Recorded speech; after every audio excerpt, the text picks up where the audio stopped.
What is up, everybody? Welcome to today's News Tonight, episode 124. I'm your host for this episode, Steve Bowling. If you're new here, welcome. We're glad to have you.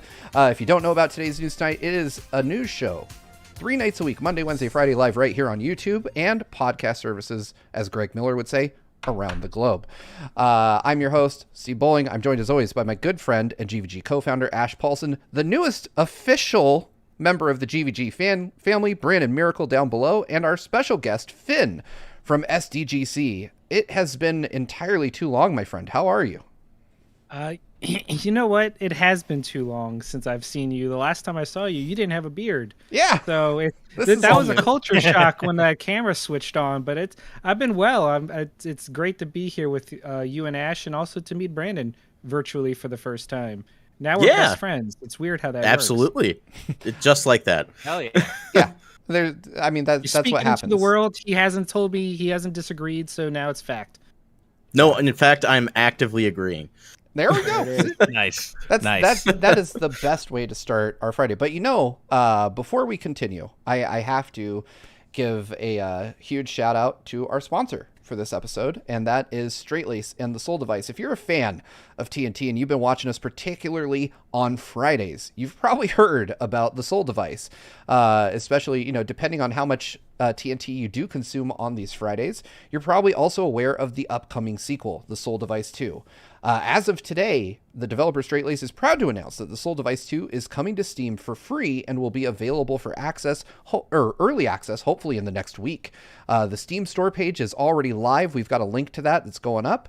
And similar to the first game, the Soul Device 2 is a puzzle platformer where the player can create temporary platforms by shooting projectiles onto walls at the cost of HP to navigate the environment. However, the sequel expands on the original by rethinking the building styles of the first, changing how you explore. All 5 devices returned from the first game, reworked with old and new abilities alike. Straight-Lace has a working engine for the game and many of its mechanics, but please remember that it is in early access, which means it's still in active development, and you're probably going to encounter a few bugs. If you do give it a shot when it becomes available, Straight-Lace asks that you submit any feedback or bug reports to refine the game and make it the best it can be.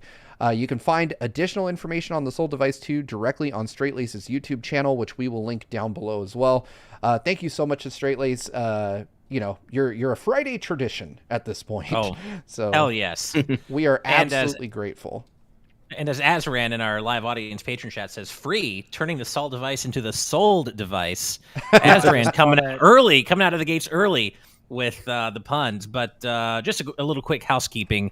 You may notice our other beloved co-founder, Derek Bittner, is not here today. He's dealing with some catastrophic PC issues, some technical problems. So he's still working on that. He will be back. Don't worry. He's fine. He's not sick or anything. His PC is just sick. So he will be back. His PC is less sick and more like in the ICU. I spent a good chunk of my night last night and my morning this morning trying to help Derek with his PC. And I hate to inform you folks, it's not looking good. So he's currently backing up all his data and he's going to reinstall Windows. But that is definitely a time-consuming process. So unfortunately, he couldn't be with us tonight. Hopefully, he'll be back by Monday, though, for the next episode of TNT. But yes. Derek, if you're out there somewhere in the YouTube audience, know that your computer is in our thoughts, and hopefully you'll be able to get back to being an extremely online person like the rest of us very soon. Yes. Also, some good vibes in our YouTube chat here. Boltmouse X says, good news, guys. I got my first dose of the COVID vaccine today. Hooray. And on top of that, Game Belt Summit says, hey, everyone, good news. I got my second dose of the COVID vaccine and hopefully will be fully vaccinated. Also, once again, and that's what I wanted to say, happy frickin' birthday, Steve. You're the greatest. It is your birthday. People have already been saying happy birthday, but I want to make sure we say it here on the show. Happy frickin' birthday, man. Well, thank you. What are you, 20, 25 now? 26? I am 19. I knew it, Plus awesome. 20.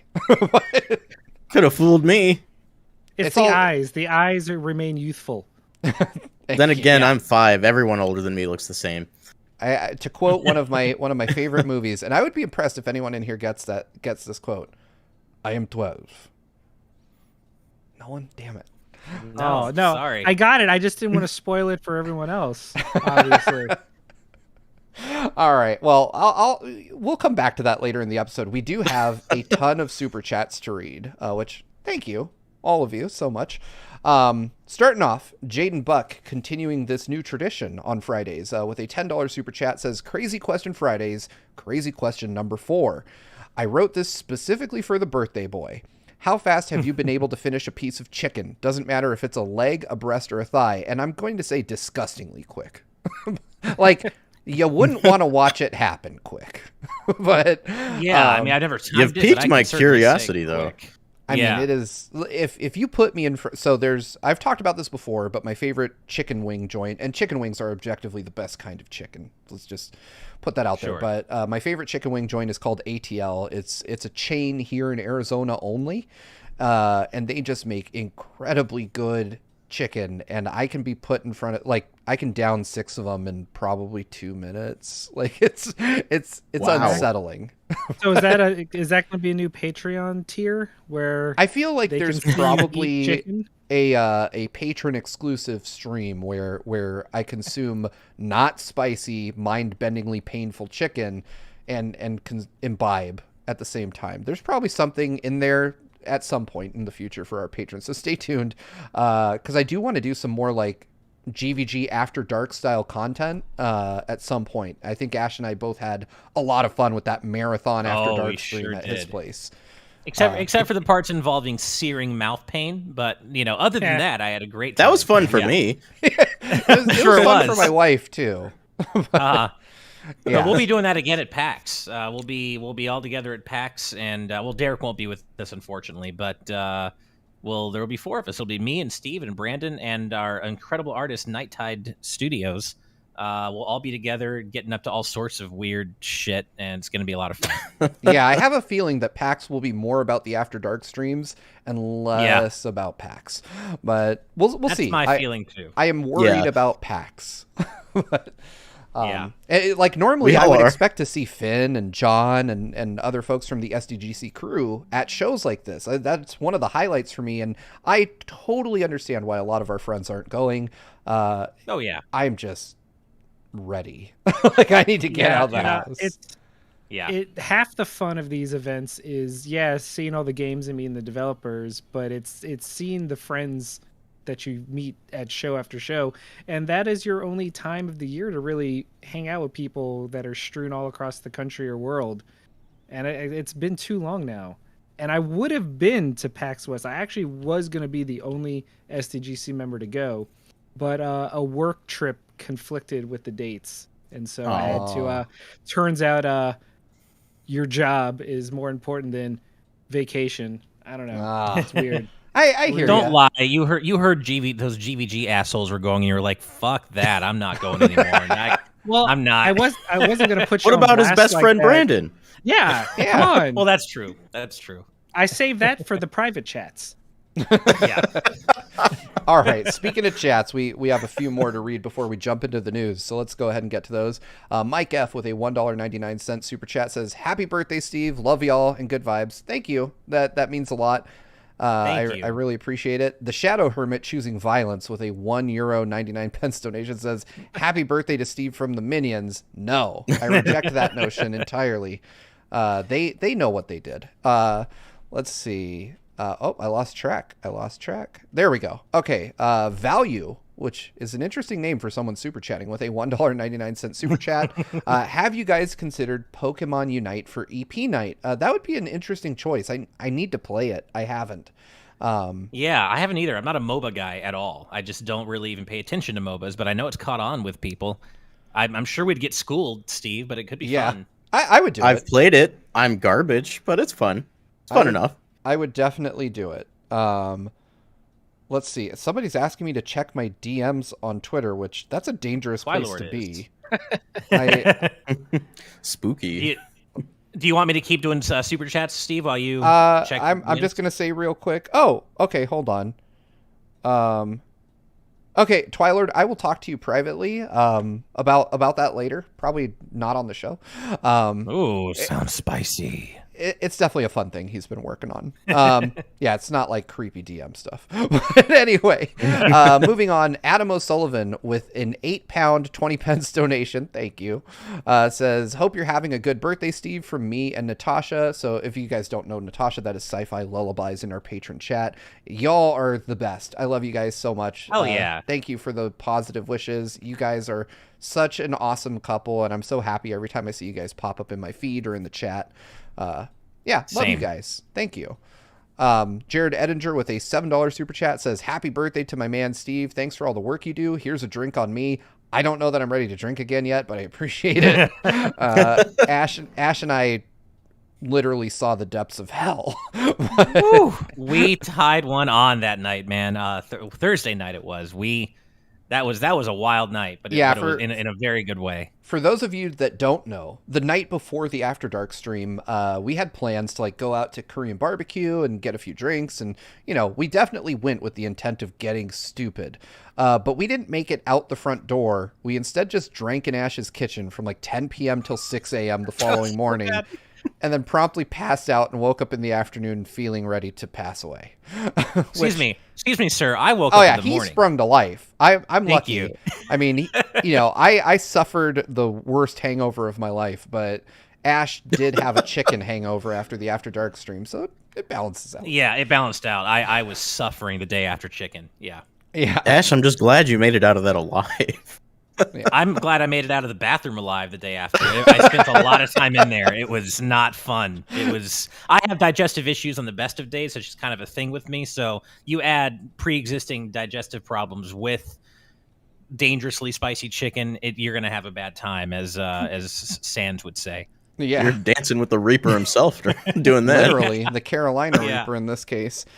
All right, moving on real quick. I want to call out, apparently it is also Mumbling Yeti's birthday in the patron chat. Happy birthday.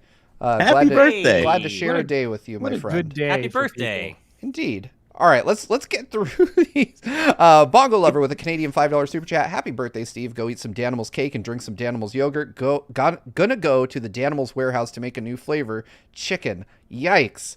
Chicken flavored yogurt. Chicken but Danimals. Thank you so much for the birthday wishes. I will chug a Danimals in your honor. A chicken flavored Danimals even. Moving on, Rob Arman X. Hey y'all, can't stay for today's show, so I just want to say happy birthday to the goodest of boys, Steve. May your chicken be extra crispy today, my friend. Well, thank you. I hope wherever you are, you get to enjoy some chicken as well. Screamo Shaman, which I just love that name, with a $1.99 super chat, says first dose today too. Happy birthday, Steve. Hell yeah, man. Congrats on getting your first jab. I hope that you don't feel any ill effects. Vaccine gang. But yeah, and Idioto Ben called it out right before. The movie in question was Benchwarmers. Okay, never saw it. Common Bird with a $5 super chat says, Peep, hello GVG, and happy birthday, Steve. Can I get a peep from y'all? Peep? Sure. Beep. Oh, wow. Peep. Yeah. All right. Peep. Thank you, Common Bird. Skull Kid Tiger with a $2 super chat says, all that spicy chicken must have expunged age. I was definitely sweating. I don't know what was coming out, but if it was age, I'm all for it. I feel like it aged me instead, though. I think you're working in reverse here. It definitely shaved years off my life instead of adding on. Right. Finally, Jared Helder with a Canadian $2 super chat says, time for Derek to get a MacBook Pro. That yes, is the type tide of swings in shade my favor. that Finally, I love to see. Finally, You love to see it. Love it. All right. Oh, and I know this guy. $10 super chat from Nolan Nerdcast. Hey, that Finn guy seems all right. Thank you for having him on. He's all right, isn't he? Yeah. Wow. Yeah. What a wonderful person to donate $10 just to say hi to me. I wonder who that could be. I know. We should right? have him on the show to discuss the news. Yeah, I have that'd be a another great best idea. friend out there. I think we should. You know, let's. Am let's I try- the first guest to donate their own question to the show? Yes. You'll I take think a John first might have done the same thing, didn't he? Oh no, he did it. He was in the audience when somebody else was on, and he did a few super chats, but not while he himself was on. Yeah. Yeah. More fun that way. Well, let's try out this Finn guy in the news. Let's see how he reacts to our first story. And starting off with bad vibes, kinda. So Microsoft held or released a dev update for Halo Infinite, indicating that the tech preview that I sadly didn't get to play was an overall success, and that 343 is aware of issues and solving them, and that they've already worked out a 1-year roadmap for post-launch. Now, here's where the bad news starts. They mentioned that no campaign co-op will be available in Halo Infinite at launch, neither will the Forge. The Forge is kind of like your own map making tool so that you can set up custom matches. You can create custom modes even. There's no release date yet, but they're targeting holiday 2021. And they go on to mention that campaign co-op is planned, but for season 2 of Halo Infinite, and they're indicating that seasons are about 3 months long, and that the Forge will not come until season 3. So basically, campaign co-op 3 months after launch, and then the Forge 6 months after launch, and that they will be announcing the launch date soon. I gotta say, this doesn't sound good. No, I mean with the delay of Infinite already, and then finding out that some core modes are not coming when the game comes out, that is like not a great feeling. I'm a little sad about this. But Finn, do you play Halo? Are you a Halo guy at all? You know, the tragedy of this is that I'm not a quote unquote Halo guy, but I do own and play. I have played every single game, ironically, because my friends and I play the campaign and co-op on launch night. Oh, and it's tradition. We've done it through the years ever since the first one is that we play until we beat it on Legendary in co-op. And that was our launch tradition. And so this news was just really sad for me because I mean, yeah, it's coming but it's not going to have that same impact anymore because we'll obviously have all played through the campaign solo. And so when you play co-op, it'll just be like replaying a game instead of experiencing it together for the first time. Yeah. And it's a bummer because I don't know if I'm quoting him correctly, but I recall Phil Spencer saying something around the last delay that the reason they were delaying it is so they could release it as a complete finished package. And so now to find out that that just won't be the case is just a further bummer. But I also get the business side of things. Like it's their anniversary this November and marketing deals are probably already in play and you just can't afford the hit to delay it again. I don't know. It's just a bummer. Yeah, that really is, especially for this being their marquee series. I mean, I know, as you said, Steve, there is the Finn, there's the business aspect of wanting to get this out this holiday. It's already been such a long time coming, but at the same time, you can only release the big new Halo game once, and it sounds more and more like they're just not ready to release it. And I just feel as though it doesn't have to release with everything 100% ready, but it sure does seem like this is shaping up to be a pretty beleaguered launch in terms of just missing quite a bit of content that people are going to expect. And, 3-6 months down the line is when we're going to start seeing this content. I don't know. This just, it doesn't leave a great taste in my mouth. Although to be fair, I don't have a lot of skin in the game myself because I'm not a big Halo fan. I don't play a lot of Halo. So it's unfortunate. I want Halo fans to get what they've been waiting so long for and be happy with it. Yeah, that's kind of where I'm at. My experience with Halo lines up really closely with Finn's in terms of I wouldn't consider myself really a Halo guy, but I do like the games. And just like Finn, I usually have a friend that I play through them with in co-op. Like that is my main draw for these games because it's really cool to have like a modern FPS with both a campaign and the ability to play said campaign with your friends. So that kind of deflates me a bit about the launch of it. And I get it. Microsoft is probably looking at this and saying, okay, well, most people are going to play multiplayer only anyway, and we'll have the campaign. It just won't be co-op. But yeah, it kind of makes me want to wait. It makes me personally, and I get that not everybody feels this way, but it makes me wish that we could just get another 6 months on the clock and say, okay, release it when all that stuff is ready to go. I suppose at the very least, though, in the case of multiplayer, that's going to be free to play, isn't it? Yes. So, like, if you don't want to invest in Halo Infinite right at launch, you can still play the game and then just wait to have that co-op experience. It still sucks. Yeah. But you don't have to commit to buying it.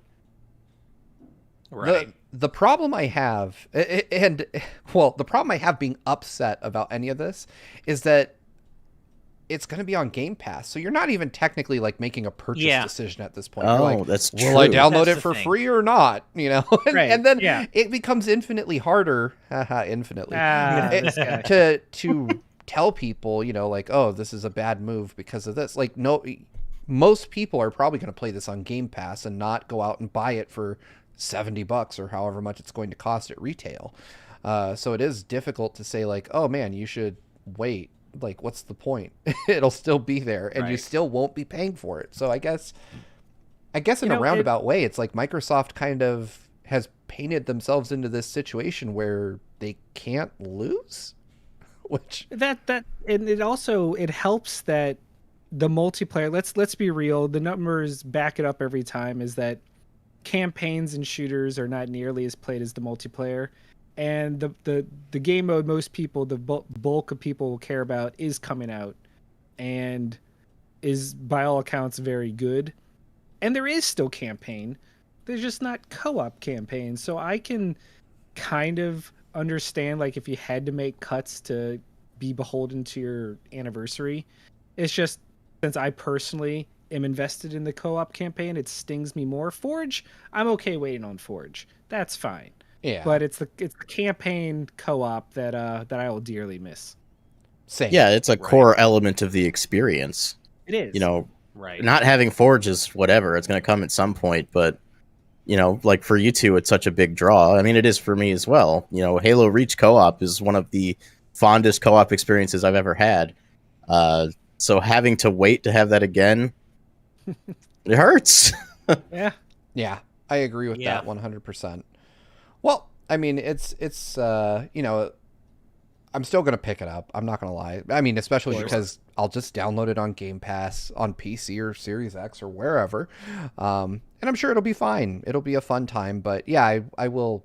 I wonder if I'll still want to go and play through the campaign again once we get co-op in 3 months. That's my worry. Yeah. Yeah. And it being on Game Pass is a great mea culpa for all this, but at the same time, I don't think that's really going to save the optics in this situation. I don't think people are going to be, by and large, going to be like, oh, well, it's on Game Pass, so that's okay. We understand. I think this is going to piss people off, regardless of it being on Game Pass. Now, whether that's justified or not is a whole different argument. But while it's true that Microsoft, as you said, Steve, has kind of gotten themselves into a situation where they can't really lose here, at the same time, I do think the PR surrounding this for folks is still going to be decidedly negative, despite it being on Game Pass, because people just want their full Halo experience at launch, come hell or high water. I agree with that. I just thought of something, is that it's so easy to forget that when you live online and kind of like immerse yourself in all this, that we're up to date. But a lot of people that are going to go buy or download Halo are not going to know that what they consider a big part of the core structure of the game is going to be missing. I wonder how that's going to play out. Like, you just you download Halo, and you expect to be able to play with your friends because, you know, you weren't paying attention to the Halo news. Right. You just saw that the new Halo came out. That would be a bummer. Yeah, Right. that is a risk you run with this game specifically, because I feel like Halo transcends your typical like console fan base in terms of it'll attract a lot of people who might go out and pick up a Xbox just to play the new Halo and then offload the Xbox when they're done with it. Yep. And they you know, I think a lot of folks that don't keep their finger on the pulse of what's going on with games will pick it up and be really disappointed. And then and you know, it'll definitely have some backlash to it. So hopefully they get this out sooner rather than later, but you know, at the same time, I'm happy for folks that'll be playing it, you know, the way they want to play it. It just won't have the mode that I want. And I guess I have to just accept that for the time being. Right. Microsoft, in this case, even though I feel like they're probably going to come out of this just fine, I would argue that, you know, they'll anger some folks. Anyway, It's okay, Microsoft. If you just give me Ori 3, I'll forgive you. there we go. Yeah. Yeah. Give me a good Crackdown 4. But, speaking of, We have one more super chat before we move on. From our good friend and member of our design team, Lon Lon, with a 2 Brazilian real donation, says, runs in. Happy birthday, Steve. Runs away. Well, thank you so much, and thank you for all you do for us on the channel, Lon Lon. Your talents are just out of this world, and we appreciate you so much. I don't have a good segue for our next story, so I'm just going to throw it on the screen. Segue. Yeah, you are wearing the signature color of the series we're about to discuss, though, Finn. It's true. But I was going to say, you kind of had a good segue when you were like, I want a good Crackdown 4. Oh, well, that's true. That's true. That's true. I was almost there. Yeah. So, for those of you that don't know what the hell you're looking at, Saints Row, I'm not even going to say reportedly, even though that's what IGN said, Saints Row's getting a reboot. Why do I know this? Because as soon as the image that you see on screen popped up via a tweet from Jeff Keighley, it then appeared on saintsrow.com. So there you go. I think that's cool. A direct confirmation. Saints Row, for those of you that don't know, is kind of a wild take on GTA. It's the series started out pretty grounded, pretty normal, and over its many iterations, all the way up to the 4th entry in the series, got progressively weirder.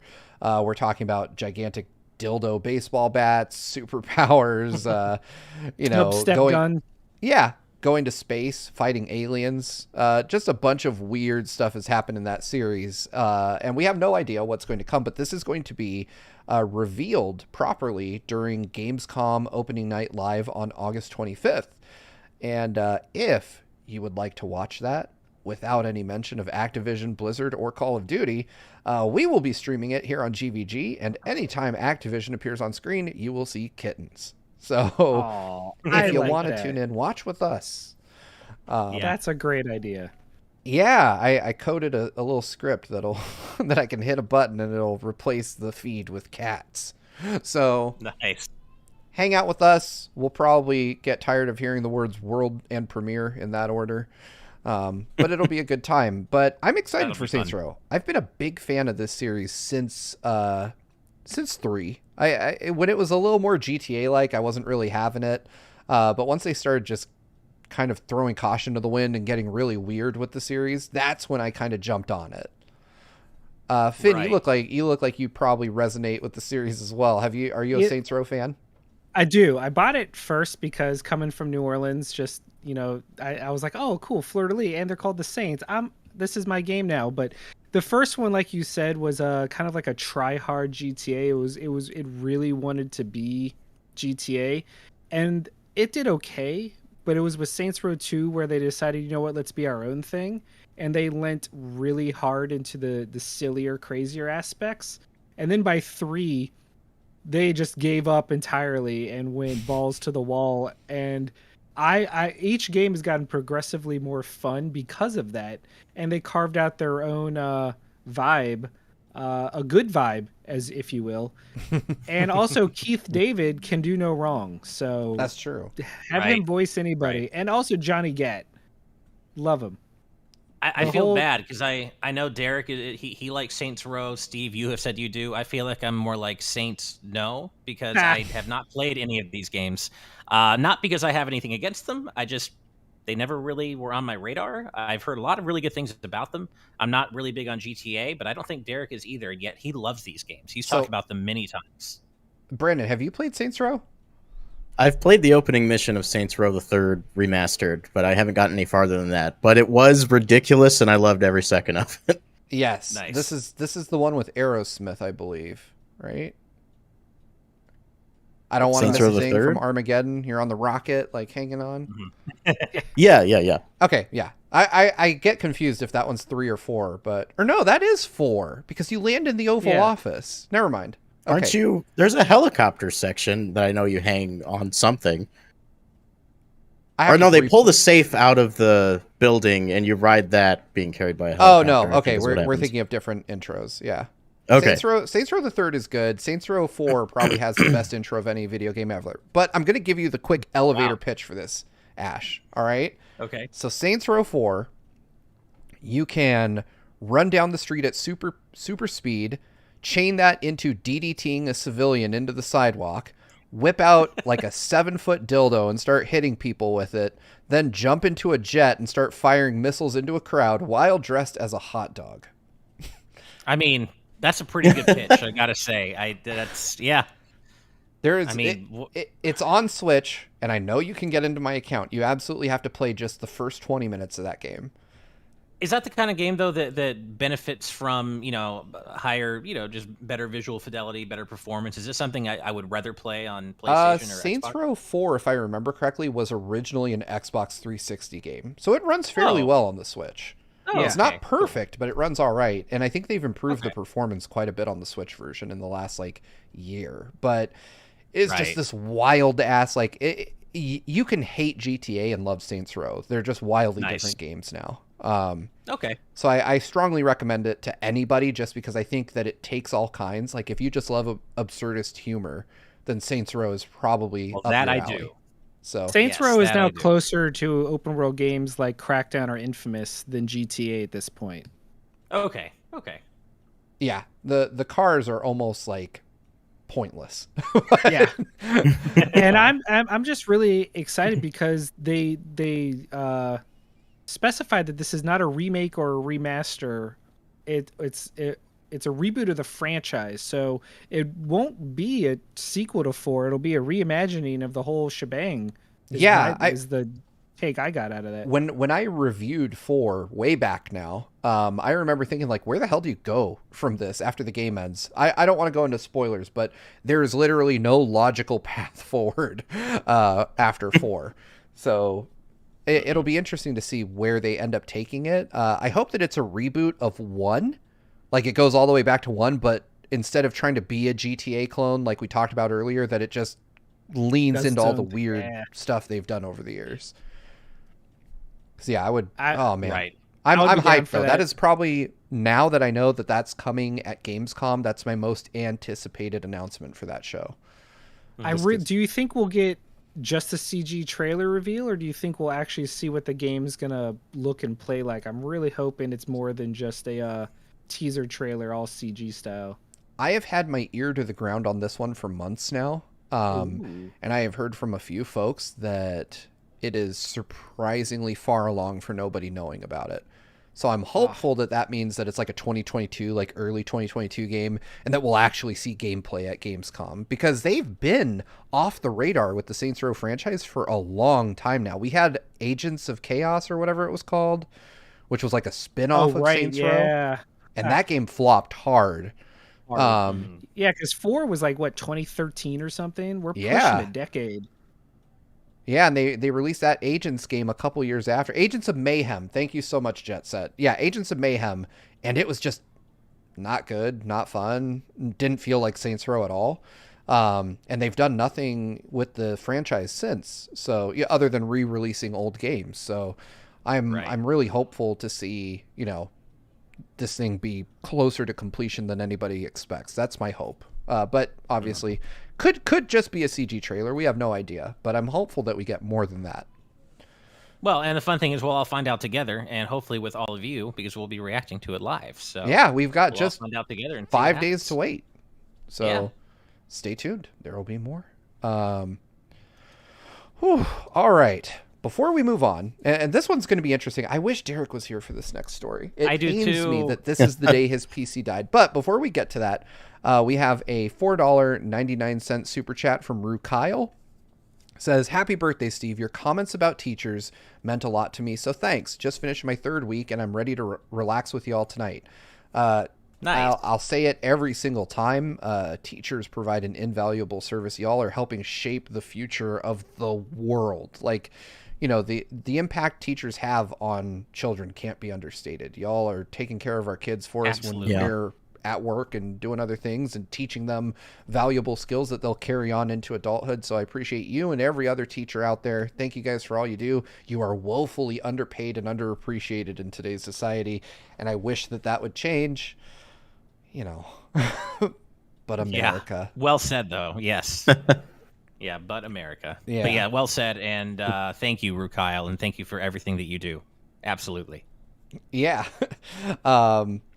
let's see. Following that up, Joseph Rutkin with a $5 super chat says, Saints Row 4 is batshit, and I loved every second of it. Yeah, that was pretty much my review of it back in 2013. Just talking about how wild it was. And finally, Rec BCQ with a $5 super chat says, 1, Hapborth Steve, thank you. And 2, Steve's Saint Row pitch sounds like a fever dream that the developer had and decided to make real. And that is probably the thing I love about Saints Row is I feel like they were like, okay, we got to get some of that GTA money. And then they had that like Conker's Bad Fur Day moment where they're like, you know what? Fuck it. Like, let's just do every weird thing we think of. Like, I imagine that the developers at Volition are awesome to hang out with. I imagine that they are incredibly fun people. In fact, I may have just. Oh, sorry. Go ahead. I was going to say, I remember now the person who sent me this moved on, but it was one of my first interactions with one of the best PR agencies in the business, Tinsley PR agency.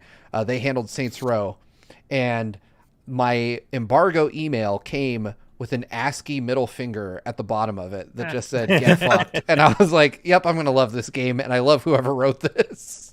I love it. I may have just missed it, but did you get Jared Helder's $2 Canadian donation? Oh, I did miss it. Thank you. Okay. I see it though. Cool. Jared Helder with Canadian $2 super chat says, back of the Halo game case, co-op coming soon. Ouch. Yep. Too Unfortunately. soon. Yep. Thank you, Jared. All right.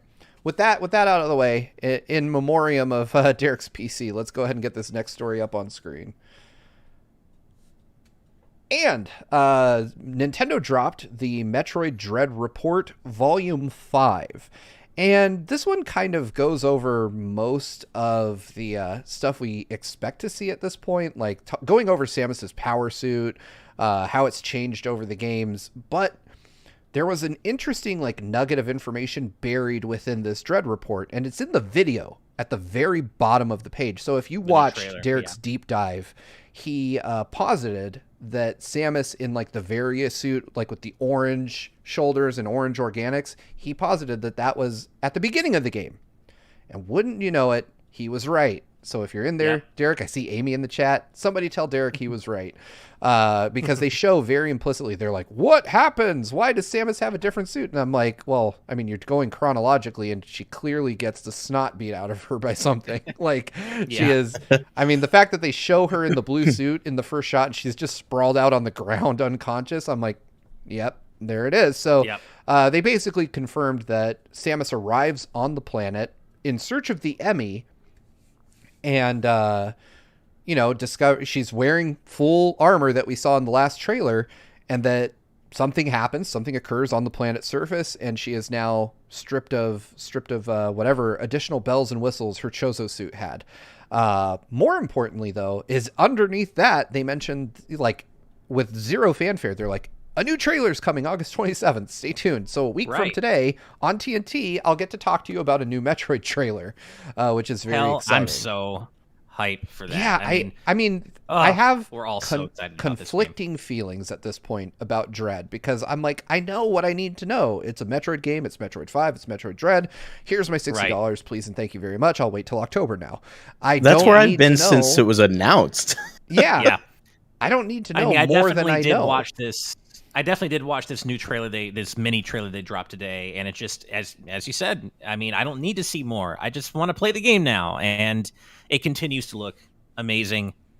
I did read briefly through the Dread Report Volume 5, and as you said, Steve, I think it's mostly stuff we already know about if you've played all the other Metroid games, if you're a fan, other than that little nugget that you just talked about. So, yeah, I mean, it's cool that I love the spotlight that Nintendo is giving Metroid in general with the lead up to Dread. It's so cool that they're just really giving this series so much love, more love than they've given it in so many years. I was gonna say, and they're just going all in on the lore and the history. It's really cool to see, and I just love in a way, it almost feels like a Hail Mary. I hope it's not a Hail Mary, but I hope they love Metroid as much as we do. But I'm just shocked at how much they're putting this in people's faces. I think Nintendo is one. I applaud them for doing it, because I think that Metroid deserves this level of attention from Nintendo. I think that they're me too. giving it shine that course. they typically reserve for Mario, Zelda, and Pokemon, which, Yeah. I mean, I get it. You're running into the holidays, and there's a serious absence of those franchises on the system around that time. Well, we'll get the remakes, but I suspect that Nintendo will start promoting those in mid-October, right? Like, heavily. But I do love that Nintendo is trying to push this and kind of launching it as a companion game alongside the OLED model.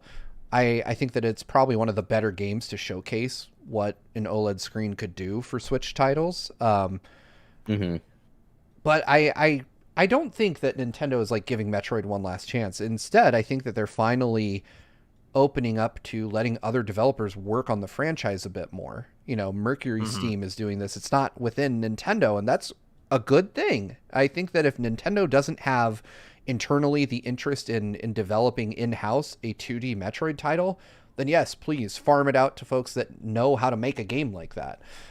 Maybe that's why they're kind of closing the door on this, the Metroid saga, so that way, other developers who work on the series don't have to be beholden to this story that we've been in for the last, 20, 30 years. I agree with that. I think that Nintendo right now is in a position where they need to kind of revitalize Metroid as a franchise. We haven't had a new Prime in forever. Who knows when we're going to get Prime 4? The oft rumored Metroid Prime trilogy never happened. And we're kind of stuck in a place where fans want something and we've got nothing. So I'm excited that they're giving this smaller developer an opportunity to work on such a storied franchise. But I do agree, like, if you close the book on this, and it kind of opens things up for more original pitches from other developers. Right. So yeah, I'll be really interested. I am of the mind that Metroid Prime Trilogy does exist, but it is being held until Metroid Prime 4 has a date so that it can be released ahead of time to build interest. But when Metroid Prime 4 got pushed back, they had to hold off on it. That's what I think in my head. Metroid Prime Trilogy exists. It's just being held for the right time. Well, I kind of think so too. Yeah. I have a feeling that it still exists, that there is a there. I do think we're going to see Metroid Prime Trilogy on Switch at some point. When that point is, who knows? But I have a feeling it does exist. I firmly believe that is next year. Yeah, Metroid Prime released in 2002. Yep. And right. 20 years is a good anniversary number. year. That's true. So, it is. So I just want to say something about Metroid Dread, if that's cool. Yeah. Because you all have mentioned that you're very excited about this, and I myself have been eagerly awaiting the rumor. It was rumored to be Metroid Dread for years and years and years, ever since people found that one entry in Metroid Prime in the scan that mentioned a Metroid Dread. Fans were like, it's Metroid Dread, it's coming. So when they announced it, I mean, Super Metroid is still in my top 3 games of all time. And when the words Metroid 5 crossed that screen, I lost it. I'm not ashamed to say I squealed a little with pure joy. I think I hit a pitch where my dog got a little concerned, but I cannot wait. October, it comes out like right around my birthday. It feels like Nintendo's finally treating this franchise with the love I always felt it deserved, because it was always so rough for Metroid sharing an anniversary year with Zelda. It was always treated like the forgotten child. Yeah. And this is the first, like you mentioned it, this is the first year I felt Metroid has gotten the proper due from its parents. Like, Nintendo finally decided, oh, hey, we forgot about you back there. Come out of here, buddy. Let's show you off to the world. And you know what? I hope, because every game has gotten that Switch bump, and every franchise has historically done really well on the Switch. So I'm really, really, really hoping that translates to Metroid's success, because we deserve more. Give me all of the Metroids. I agree. Agreed. And you know, the thing is, like, we all, I remember our reaction to the E3 Nintendo Direct. We were all just losing it at Metroid Dread's reveal. But as you kind of touched on, Finn, it wasn't just the fact that it's Metroid 5. Like, that was hype. But the fact that it was then Metroid Dread, which reemerged after all these years, after we thought it had been canceled like 17 or whatever years ago. Like, that's not a moment you get in gaming very often, either as a player or as a content creator, journalist, whatever. Stuff like that just doesn't happen that often, and that was a landmark moment. It could have just been Metroid 5 and called something else, and that would have been hype already. Yeah. But to have it be Metroid Dread just completely recontextualized how hype that actually was, and it's a moment I'll never forget. Really, truly, it is. It's like Nintendo. Was so cool. Nintendo linked with its own fan base in a way that it hasn't since like Twilight Princess's reveal, right? Where all the stars aligned, everything we wanted came true. Do not invoke Twilight Princess's name.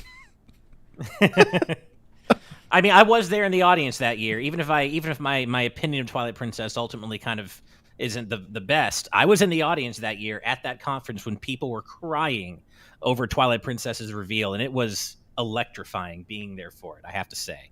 And make no mistake, I am strictly talking about the initial reception to Twilight Princess. Sure. Yeah. No, Brandon's favorite Zelda confirmed. Yeah. No. No, it is not. Oh, God. Yeah. Normally, I would wait till the segue between stories, but this super chat is pretty prescient given what we're talking about. Jared Helder, back with another Canadian $2 super chat, says, will Metroid get a demo like Wario, Pikmin, etc.? And I have to say, I think so. I actually believe that we'll get some kind of demo for this. Only because Nintendo, these Dread reports tell me that Nintendo is very much trying to win over folks that haven't played a Metroid before. Because they're, going deep on like explaining the lore and all the stuff in the run up to the game coming out. And I feel like Nintendo has this tendency where when they're internally maybe unsure of the performance of a game, they try to market it very heavily and they eventually give you a demo. And I think they're trying to do that now with, WarioWare got a demo, I think either today or yesterday. Yesterday. Yesterday. WarioWare got a demo, and I think that one makes sense because so many people have Switches, and so few of them have played a WarioWare before. I had no idea the demo's out. I'm downloading it right now. Yeah, I downloaded it too. I hope to play it with my wife tonight because I know that this WarioWare is focused on co-op. Yeah, so I think that's a great concept for the Switch because I like one of my favorite things about WarioWare, not getting too far off track here, is that it has that it always tries to use a new gimmick from based on the hardware it's on, and the Switch's individual Joy-Con is definitely the thing that I would lean into with this. But going back to Metroid, I think that there's kind of a level of unease probably internally at Nintendo, like how is this going to do? Like, yeah, it's pre-ordering like hotcakes, but obviously we want another evergreen game, right? And giving people like a little taste would definitely cement that. Also, your usual Nintendo based outlets would cover the hell out of the demo to so you get a ton of free publicity out of it. We would almost certainly post something about it. So I think we'll see it. I would say that I would be like 60-40 on it. Like I would suspect, I wouldn't be surprised if we didn't, but I would also equally like not be surprised if they dropped a demo to get more eyes on the game before it comes out. And you have a perfect cutoff spot for the demo anyway, if what we think is true, and it's the classic Metroid intro where at the end of the intro mission you lose your suit and all your powers. That would be a great like tutorial aspect where you're fully powered, and then it ends with a cliffhanger of whatever happens. Yeah. I mean, assuming that it's not like instantaneous, right? Like she lands on the planet and gets knocked the fuck out and they're like, hey, all your shit's been stolen. Have fun. If there is like an intro mission, which to be fair is a kind of Metroid trope, like you start out fully geared up and you go through something, you fight a boss, and then through some happenstance you lose all your shit. I would say that would be a great way. Like that would hook a lot of people. Like, oh damn, now I gotta play more of this. And folks that are again like your Halo fan that buys an Xbox just for Halo. Those folks that might not know what Metroid is, but just download the demo are suddenly okay. Now I need to know how I get all her stuff back, and you got another sale. I feel like it would do fairly well for Nintendo, and I could see them doing it. Yeah, agreed. All right, we are almost through with the news. I feel like this episode is flying by somehow. But I don't think we're going to have a ton to talk about this other than to say that, I don't know, dude. I don't know at all. I don't have a transition for this. Fuck it. Let's throw it on screen. We're doing it live. Steve's literally quaking in his boots because he doesn't have a segue. I was going to say I was quaking at my boots at the announcement of Metroid Dread, but then I was like, that opportunity passed me by a while ago. Surprise! Quake got remastered and shadow dropped on every platform known to man. It supports, it has mod support, crossplay, it has brand new levels, and it's, for those of you that are interested, on the Switch. It's also on the Xbox, on Game Pass at 4K 120 FPS if you live dangerously like me and Ash. It is crazy to see, just this come out of nowhere. I love stuff like this. I had to include it just because it makes me feel good to see games like this just get dropped in your lap, especially when they're on Game Pass and it's just free if you're already subscribed. Are any of you Quake players? I used to play Quake a lot on my dad's computer when I was a kid. Steve, I've never played it I'll before. let you guess. In my case, I think you'll probably guess correctly. Your dad didn't voice a demon in Quake? What the fuck? Right. much like Doom, I understand Quake's legacy. I understand how incredibly important it is, and I respect it. But I'm not a shooter guy, as you know. I didn't grow up playing PC games, so I've largely missed out on Quake. But I certainly understand its place in gaming history. This is really cool. I wouldn't mind checking it out myself. Yeah. I was my PC gaming back in the day was mostly RTS stuff like Command and Conquer, things like that. But I had played Doom and Castlevania, Return to Castle Wolfenstein and stuff like that. I dabbled in Quake, but I'm more like Ash, where I respect the legacy of it, and I more just watched in awe of my friends who are really good at it, and knowing that I could never hit that level, still can't, never will. But it's still really cool that they do this. Like Quake, the thing's called QuakeCon for a reason. It's nice to see the king return. Right. Neos on our YouTube chat says they confirmed on the PlayStation blog the PS5 version has gyro aiming. I assume the Switch version does as well, but if not, that automatically makes the PS5 version the one I'd want to play, because gyro aiming in first-person shooters is awesome. I love gyro aiming. Shout outs to John Cartwright, because I know he's like the biggest fan of gyro ever.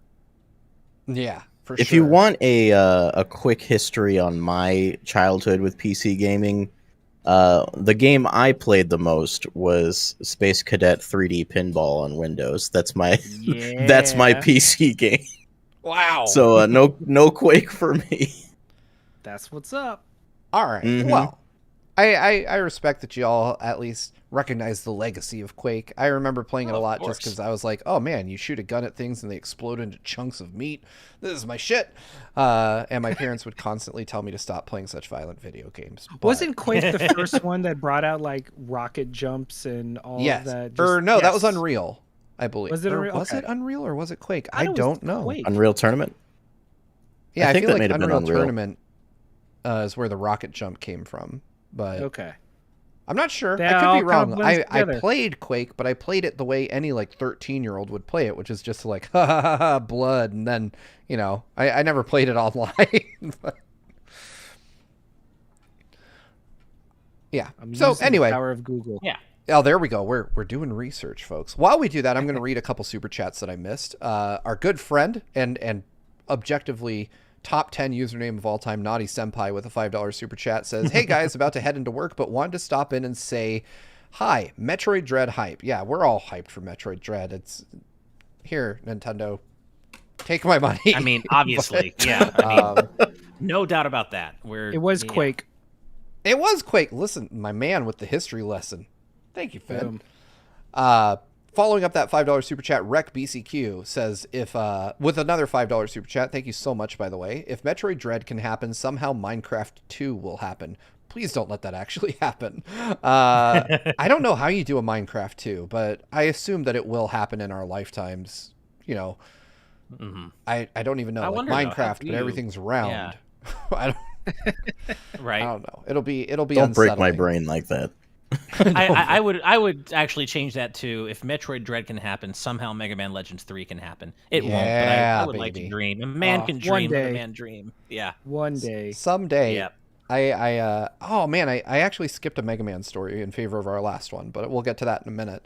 Because it was interesting. I'd like to deliver a PSA on it. Oh, I know what you're talking about. It's the universe one, right? Yeah. Interesting stuff. Yeah.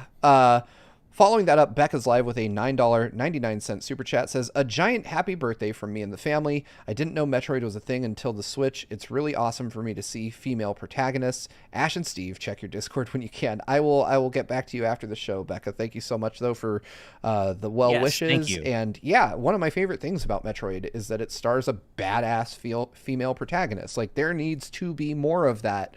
And the fact that Nintendo was doing this in the 80s, even though their implementation of it was a little cringy. Yeah. Yeah. They're like, beat the game faster, see what happens, nerds.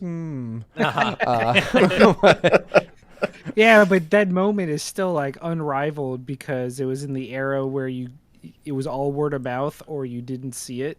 Oh, yeah. And having your friends talk to you about, oh, you got to beat the game really quick.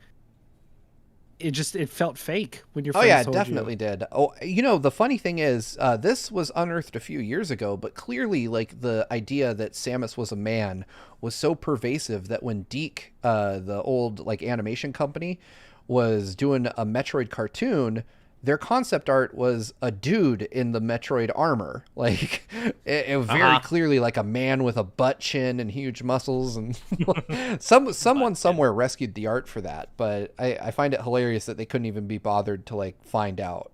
They're just like, yeah, it's definitely a guy. I mean, he's got a gun for a hand. The people at Deke clearly weren't gamers. Yeah, that's true. This is just a total quick aside, but this reminds me of one time I went out with my wife and a couple of her friends just for drinks and just, met a couple of her friends. And one of her friends had her boyfriend with her, and they kind of paired us off together because, your husband works in video games. Oh, my boyfriend loves video games. They should talk. And so we get to talking, and he's like, I have to tell you this. I just found this out the other day, and I don't think a lot of people know this, but that series Metroid? I'm like, yeah, of course, Metroid. Well, the main character, Samus, are you ready for this? I'm like, I think I'm ready. I think I know what you're going to say. Is actually a woman. Isn't that crazy? And I'm like, I didn't want to hurt his feelings. So I'm like, wow, yeah, that's You're crazy. such a But this was gamer. only like 5 years ago or 4 years ago or something, and I'll never forget it. Oh, It was no. genuinely like, wide-eyed, like, holy shit. And I'm like, yeah, man, that's cool. He's like, that was a thing that happened. Yeah. If you'll excuse me, I need to go tweet about how much I dislike Brie Larson. I'll be right back. Oh, God. Yeah. Oh, no. Oh, yeah. That is what I was imagine the prototype of that guy online is. flashbacks. Yeah, that was a thing that happened, and I was definitely feeling a bit cringy for the rest of the night, and really wanted to just get into the conversation my wife was having with her friends, and I was like, okay, well, that's Like, that's hey. how this is gonna go, huh? I threw myself on this grenade for you. Can we go home now? Yeah, exactly. All right, Yeah. let's close out these super chats real quick. We've got a £2 super chat from Alan Wilkinson. Says Doom, but with Animaniacs demons. Do that movie. Hell yeah, I'd watch That'd be that. interesting. That sounds like a good I don't even mod. know. Just, Yeah, I don't even know how that would work, but I'd watch it. Let's see. Naughty Senpai with a $5 super chat. Did anyone see the new Evangelion movie? If so, spoiler-free thoughts? I have not. I barely have time to watch anything. I would love to, though. Yeah. Not I would yet. love to, yeah, but I haven't seen it. It's going to happen, though. Yes, absolutely. Just watch it. My spoiler-free review is it'll wreck you emotionally, but you should still watch it. Oh man, I can't wait. That'll be a I wouldn't post-show expect any topic less. sometime Right? I soon. mean, Evangelion. that's their whole brand. Is Yeah. ruining you emotionally and I confusing you.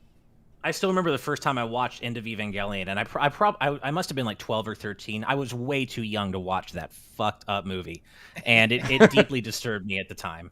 Kind of a religious experience. A little bit, yeah. Yeah, a it was little bit. it was a really that was a tough one to watch at that age. Yeah, for sure. All right. Yeah. Closing out our super chats, we have Idiono Ben with a $5 super chat that says, "It's your birthday. Have a neutral birthday." Too late. Y'all have making it too fun. So I'm sorry, I can't go back to neutral now. I would need to like lose a piece of my brain, which I suppose would make it a bad birthday. So technically impossible. All right.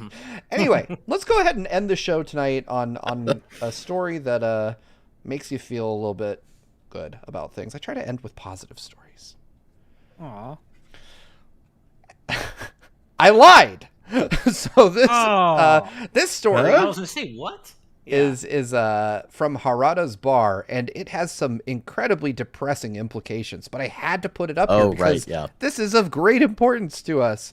And the implication here is that Masahiro Sakurai, creator of Smash Brothers and many other beloved franchises, is on a show called Harada's Bar, which we've covered here on the show many times in the past.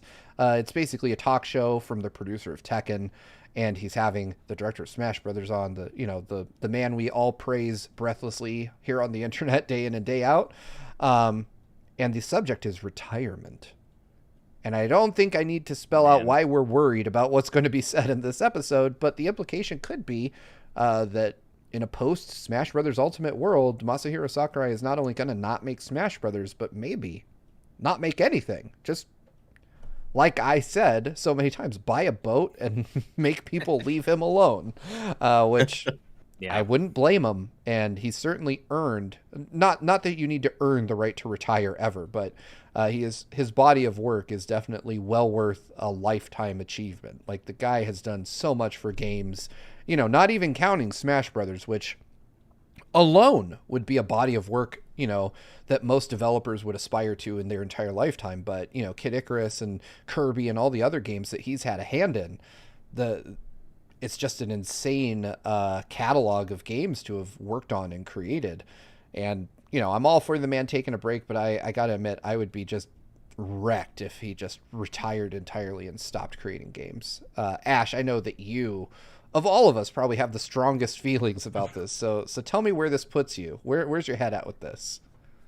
Well, Sakurai had a hard life, and I have so much immense respect for this man, and of course, if it is time for him to retire, if that's what's actually happening here, I mean, as you said, you don't have to earn the right to retire, but he has achieved things in this industry that should have been impossible. Smash Brothers Ultimate in general should have been an impossible achievement, and yet he made it happen, and he did so at the behest of the late great Iwata, and he asked Sakurai to bring as many franchises together as he could in this passion project that ended up being Smash Brothers Ultimate. And if and when he does retire, we are losing one of the greatest directors, producers, minds this industry has ever seen. Period. Full stop. This man puts so much love and detail and passion into the games he makes.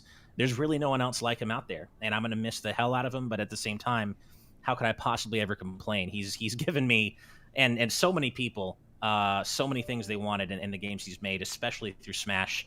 And I mean, straight up, he and his team are singularly responsible for one of the greatest gaming moments of my entire life with Mega Man's reveal in Smash. That is something, and I'm going to put on my super nerd hat here, my super nerd blue helmet hat, whatever.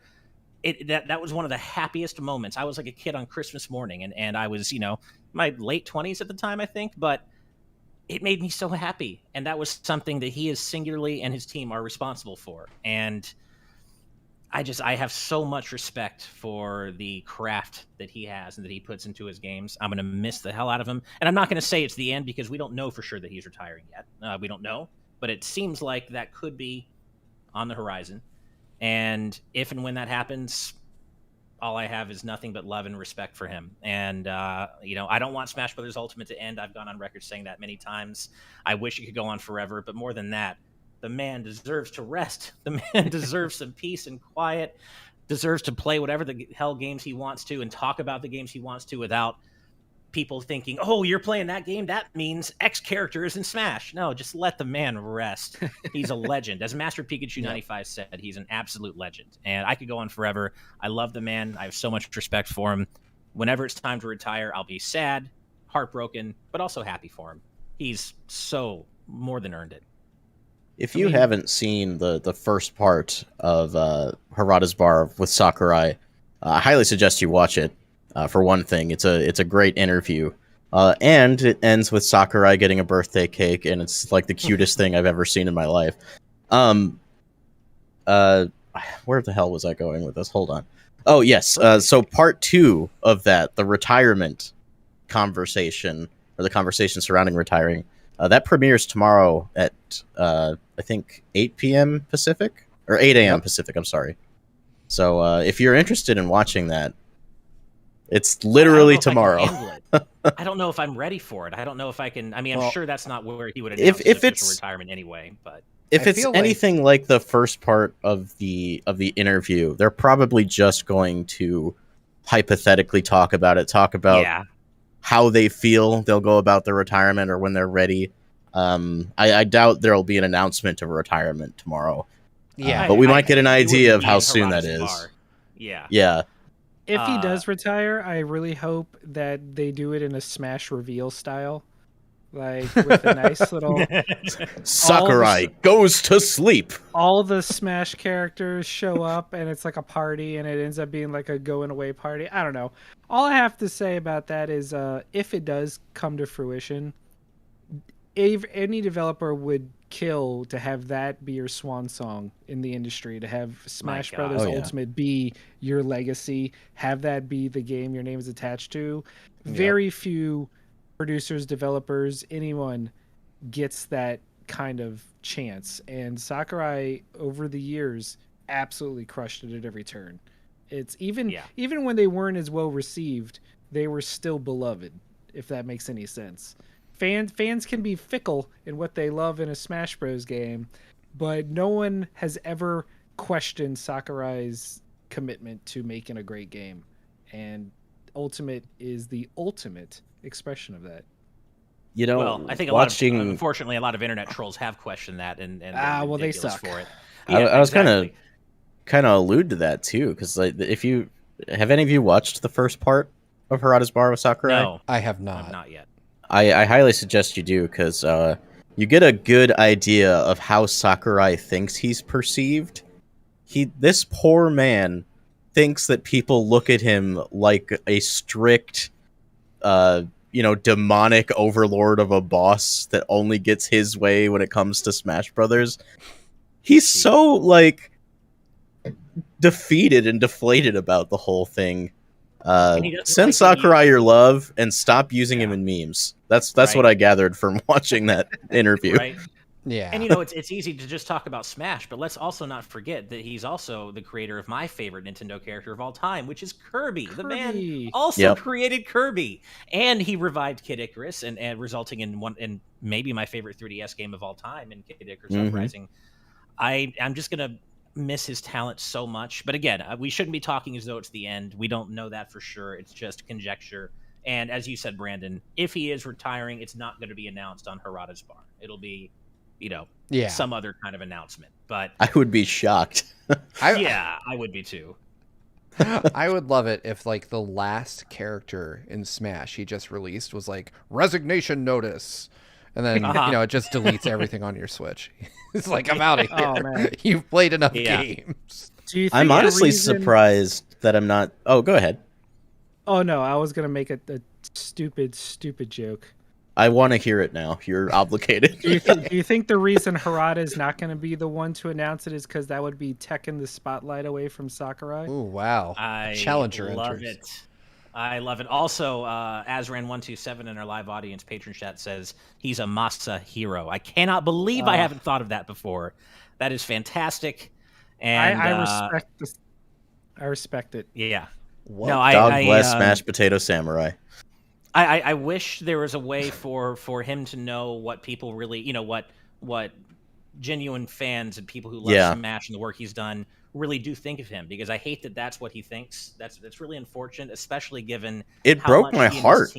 No, that's terrible, because he and his team have been responsible for making so many people happy, of so many different characters. Of course, there are always going to be people who didn't get their character and they're disappointed, and I get that, but he's made so many people like myself, like all of us here on this panel, whichever characters you love, he's made so many people happy, like around the world. And he made character reveals in a fighting game a huge event. Not that they aren't in other games, of course. Steve, you and I just reacted to the Street Fighter V presentation. Yeah. But there's something different about Smash reveals, right? It's a moment. It's an event. and it explodes on social media. No matter who the character is, it's just they're landmark moments, and I'm gonna miss that. I'm gonna miss having that to look forward to once Ultimate's over. It's just Agreed. It's like a gaming cultural event every time one of these reveals happens, and he's the reason that's the case. That he's able to make these reveals as big as they are. I don't want Sakurai exiting the industry thinking he never managed to please anybody. Yeah. Me neither, man. I would hate that. Yeah. Agreed. Fingers crossed that the last reveal character is a sword user with a down B counter. Yeah, right. Fingers crossed. But I mean, look, like what? Almost 10 years later, I can boot up Smash Ultimate, and I do. And I don't ever take it for granted. I'll boot up Smash Ultimate, and I'll look at that character select screen. I'll play Mega Man, and it still feels awesome. It still feels new and cool, and I'm still thankful for it. I haven't gotten used to it, and it's awesome. And that's something that he and his team are responsible for. And I love the guy. So much respect for the man. What sets it apart is just knowing that it will never happen again. Yeah, right? that's true. Exactly. I'm still gonna I'm gonna say that I've decided. All Stars Battle Royale 2. Oh man, can't wait Perfected for by that. Sakurai. Oh wow, could you imagine? Could you imagine what a fuck you that would be to Nintendo? Like, he would have to be real mad. I just have to say, for the record, I'm reigniting my hope that somehow the last character is Travis Touchdown. I'm just gonna hope for it. With No More Heroes 3 being on the horizon, I'm just gonna hold on to my final hope. The same way that Ash is hoping against hope for Sora. I'm gonna hope for Travis. It's not quite the same though, and I don't want to deflate you, man, but Travis is in as the Mii Fighter costume. That kind of doesn't. There are no rules when it comes to Smash. Fair. Hold on. Fair. Oh man, I can't After I lost my Monster Hunter hopes and dreams, I'm just full in on Sora or Phoenix Wright at this point. Right. Hold on. Phoenix. I'm going to DM you something, Ash, and I'm going to tell you. I'm going to have you tell the audience if you think I'm right or wrong. Okay. Ooh. Okay. Aw. I'm excited. What about us? Yeah. I'll tell you guys. Okay. Oh, interesting. Oh yeah. I can see that. Of course, I can't say exactly what it is that you're DMing. Me and Finn are like, okay. Hold on. I'm sending it to you Sure. guys too. I didn't want to put it All right. in something outside of DMs. Oh, that's fair. Right. I'm gonna say I don't necessarily think what you're saying means that. I necessarily points toward Travis, but I won't say it doesn't. Hey, anything's possible, right? Anything is possible. It's freaking Smash Ultimate. You know what? I'll put it in the green room because I don't think I have Finn's DMs, and I don't want him sitting there waiting. It's like, are we talking Twitter? Are we talking text? I don't know. Well, I in the green definitely room on our didn't know Discord. that, and that does make me think. I mean, and yeah. I can't, obviously, for those of you that are in the dark, I wish I could tell you what I'm sending to them, but I have some reasons that I believe that I should hold true to my faith, but I don't know. I'll be honest. I think there's like a 20% chance, but I replied with why I think Unfortunately, you're onto the Mii something. Fighter costume thing still kind of overrides that, especially because it was so recent. But hey, I'm not going to say it's impossible. it's true. I mean, I'm just not. I mean, we got Cloud and Sephiroth in Smash. Nothing's impossible, right? Well, I will promise this to our audience, because this is the one thing I can say, is that I will be talking to Suda this week. So Right. I will ask him to his face if Travis is in Smash, and he'll probably just say no. But Hey, but at least Yeah. you tried. But I will be every happy time I've as sat hell for you, down man, if it did with happen. Suda in my life, I've always asked him if Travis is going to be Every in time. Smash. It is the question I ask him every time I meet him. One So, of these yeah, times I he's mean- just going to ask you instead. Yeah, he's going to be like, Steve, is Travis in Smash? And I'll be like, yeah. See how easy that was? We'll see. I mean, I'm not going to say it's a 0% chance. I don't think you can ever say that with Smash. I mean, unless it's like a non-video game character. You know, Goku has a 0% chance. But yeah, I don't see it happening. But I hope for your sake, man. As much as I want it to be Sora, if it was Travis, I would be so happy for you, Steve. Oh, like, God, seriously. I would die. Yeah, we'll I'm going see to be what happens. honest, though. Like, at this point, nobody has a 0% chance in my mind. Not even Goku. Like, I feel like frickin' Kermit the Frog's going to show up I know, in right? Smash Brothers. Uh-huh. They, instead of a trailer, they just show the character select screen, and all of a sudden you hear Hamburglar, Like, I love it. All right. Yeah. Big I'll bird. take it. Yeah. Cookie Monster. I love it. They're gonna go completely just off the wall. Have someone? Do you think it's just gonna be someone completely off the wall, or a safer choice? I don't know. I feel like I anybody would ping-pong be an between off the wall the choice two. because everyone has different expectations now. There's only one thing I can say with absolute certainty when it comes to the last character for Smash, and that's that the internet will be angry. Yes. Yep. Yeah. No matter who it is, there are going to be people who are pissed off. Yeah. I think there's a chance. I hope not. This is the one thing I hope it isn't. Well, not the one thing, but like I think there's a chance it could be a Generation 8 Pokemon. I really hope it isn't. I think that would be a really deflating way to end it all off. But Tinder race. yeah, like I hope that's not the case. I could see it being a first party because it is the end, and that could happen. But I just I don't want to see a Mario character. I don't want to see a Pokemon character, and I don't want to see a Fire Emblem character. I feel like those three series need a bit of a rest where Smash is concerned. I think I'd be pretty happy with almost anything else, but that's what I'm hoping it's not, at least.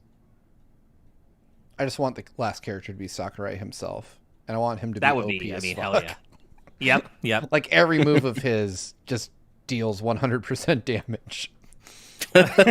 Just Sakurai.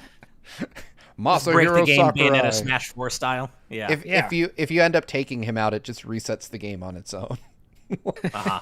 Mirror You lose matches your are save a data and everything. Out of spite. Yeah. Your Nice digital band copy people in, and or disc just spontaneously combusts. And you're banned from Nintendo Switch Online for life. Even if you're see playing it. local, it just bans you anyway. I see a few people in both our chats, like GameSaver64 in the YouTube chat, and a couple other people in our live audience patron chat talking about Amaterasu. And I just want to say, it's not going to happen, I don't think, but I see you and I hear you, fellow Okami fans. And But you have Capcom doesn't really see good or hear taste. you. Just Yeah, Matarasu Capcom got the unfortunately Monster doesn't. Hunter at least. Yeah, That's true. That would be Amaterasu hype, got though. some love. where my beautiful Joe stands at. No, Somewhere just hanging me. out with Hideki Kamiya, just in a bar. Yummy is what I have to say Wow, about those that. crickets. Oh, All right. Well, we have reached the end of tonight's program. Before we go, we have a few more super chats to read, so let's get those out of the way. Jared Helder with a Canadian $2 super chat says, "Happy birthday. Here's a $1.56 USD super chat. Thanks. I'll buy a Hot Pocket." Rec BCQ with a $2 super chat says, "Something funny and clever that lightens the mood." Yeah, we probably could have used that like 10 minutes ago. We probably should have read that 10 minutes ago. Let's see here. Following that up, we have Dark B Andy with a $4.99 super chat saying, "Since we're near the end, have you guys heard of any of these two upcoming games? Lost Soul Aside and Black Myth Wukong. Highly recommend looking into it. I've seen Black Myth Wukong. It looks cool. I've not seen too. Lost Soul Aside, but I will Isn't check Lost it new out. trailer That today video we for watched during the post show the one time with Derek? Wasn't it the one Oh, with I think so. Yeah. Yeah, that looks really cool. Yeah, they both look really cool. And Black Myth Wukong got a new trailer like today or yesterday that shows it moved over to the Unreal Engine, and it's looking real nice. Nice. It's on Unreal 5, isn't it? Yes. Looks so good. All right. Following that up, Rec BCQ with another $5 super chat. Thank you so much. Says, "Watch, Travis gets announced and jokes about how he faked us out with the Mii costume. That would be really funny and very on brand." That would be pretty great. Kane Woolley with a New Zealand $5 super chat. "Just finished a hike up the hill and saw GVG is on. I'm late, but not too late to send some love. Hope you all are going well." Well, thank you. We are. Thank you very much. We are Hope you almost enjoyed out of your time hike. here, but yeah. Screamo Shaman back with a $1.99 super chat says, "The last Smash reveal is just a rabid. Reactions? Deflation. Depression." Yeah. Oof, that would hurt. Sadness. Anger. I would have to Disappointment. I would have to respect that level of trolling and just knowing what's going to happen and just going, whatever, it's done Right. now. Yeah, exactly. Speaking of trolling, I just have to mention this because it's too funny. We were talking about what if Sakurai was the last fighter? Captain J Linebeck with the funniest take here. It's just Master Hand, but in middle finger form. Sakurai has earned that right.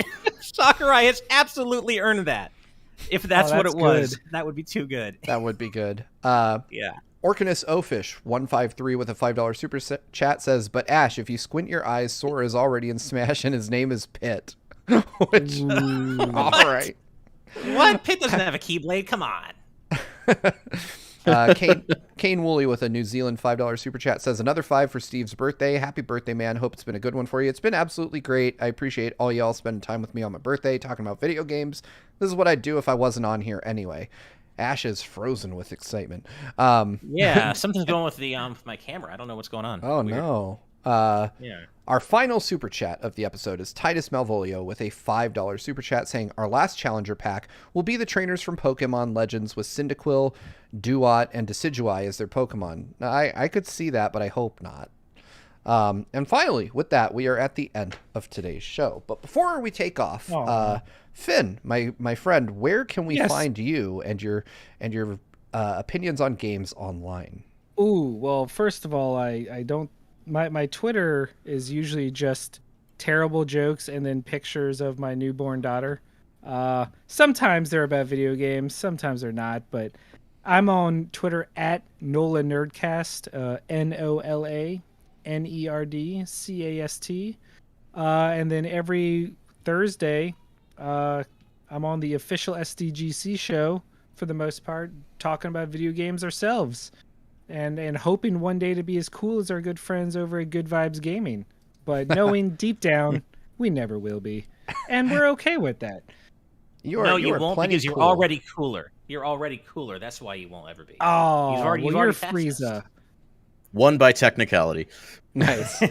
Okay, my camera's back. Can I be King Cold? Yeah. Both y'all are going to get fucked up by Trunks. Anyway, with that, we've reached the end of today's news. But before we go, our final act of tonight's episode is that we have to give a thank you to our patrons, big and small, for helping to make this show happen. You know, we all couldn't do it without you. Your support means the world to us, really. But we have to give a special thank you to our patrons at the producer tier for helping to make this show happen. You guys literally keep the lights on around here, like these actual lights. Yes. We just couldn't do this, honestly, without your support. And a extra special thank you to our patrons at the executive producer tier and above.